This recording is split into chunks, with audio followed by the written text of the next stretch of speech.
Ďalší bod programu je návrh na schválenie majetkového prevodu ako prípadu hodného osobitného zreteľa.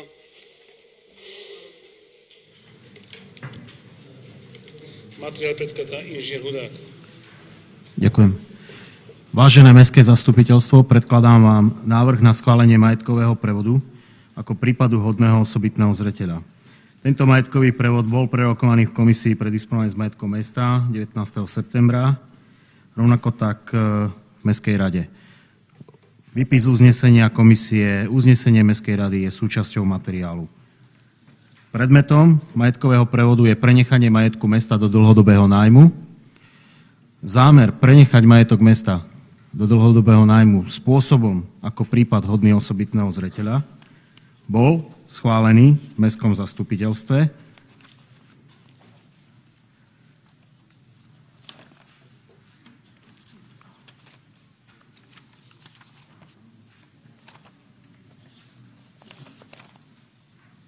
Uznesením číslo 89 dňa 10. augusta. Ďakujem.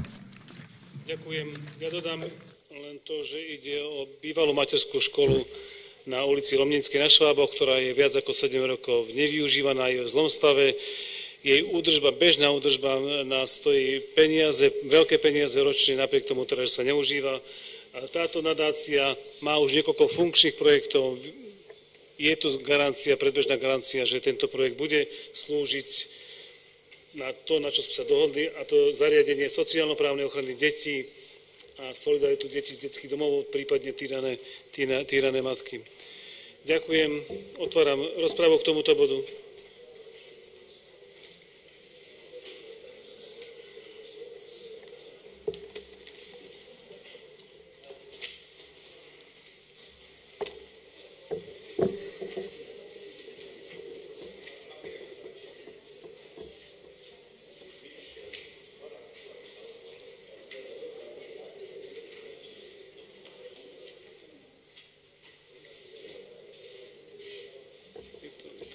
Všetkých, ale...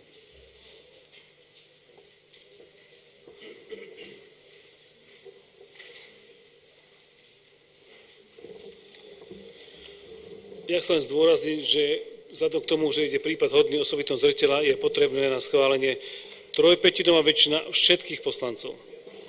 To znamená, že 19 poslancov, ak chceme, aby tento nájom prešiel.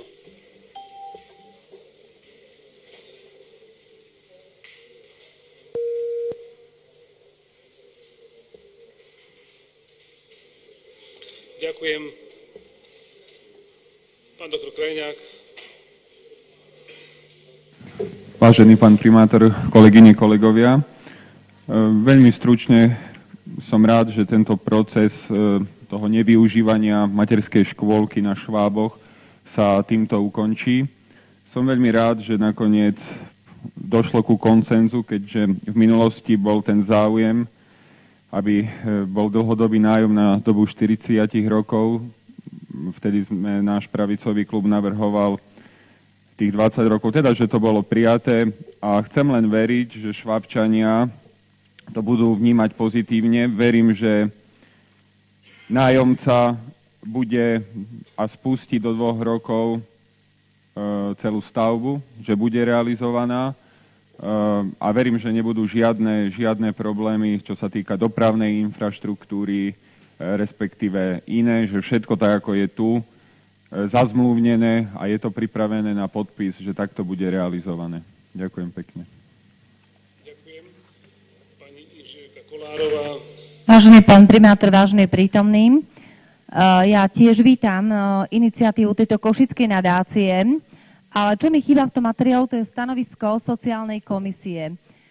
Pretože myslím si, že sociálna komisia je kompetentná posúdiť tú samotnú situáciu v meste, sociálnu, pretože tieto kompetencie mesto doteraz určite nemalo a my budeme pracovať s týmito kompetenciami tým, že dávame ten nájom tejto nadácii a ide tu zhruba o 41 detí, ako som si všimla v tomto projekte. A skutočne, druhýkrát by som poprosila, aby to prešlo minimálne tou jednou komisiou, aby sa vedela aj odborne k tomuto vyjadriť. Ďakujem. Ďakujem. Pani poslankyňa, tento materiál bol schválený ako prípad už raz v mestskom zastupiteľstve. Bol čas aj na diskusiu. Ďakujem. Pani Žika Turčanová, faktická poznámka. Ja len pre kolegyňu jednou vetou, že tento materiál, alebo respektíve núdzové bývanie a denný stacionár pre zdravotne postihnuté deti sú aj výstupom komunitného plánu mesta Prešov, že ich treba, takže keď nám to postaví niekto druhý, môžeme byť len radi a navyše prenajmeme aj našu mestskú budovu, ktorá ináč chatra, takže len to treba uvítať. Ďakujem. Ďakujem. Pokiaľ nie sú ďalšie diskusné príspevky, končíme diskusiu. Sú nejaké iné návrhy? Ak nie sú, budeme hlasovať o návrhu na uznesenie, tak ako ho máte v písomných materiáloch. Prosím, prezentujte sa. Zdôrazňujem, že na prijatie tohto uznesenia, na platnosť tejto zmluvy je potrebná 3/5 väčšina všetkých poslancov. Ďakujem, prosím, hlasujte.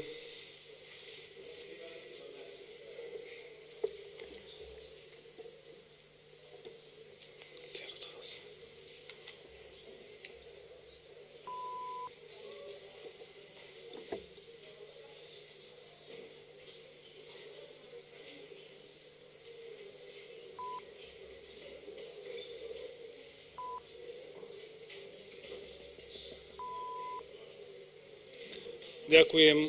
Za bolo 22 poslancov, jeden sa zdržal. Konštatujem prijatie tohto uznesenia a pevne verím, že do 2 rokov bude táto budova opravená a slúži svojim účelom.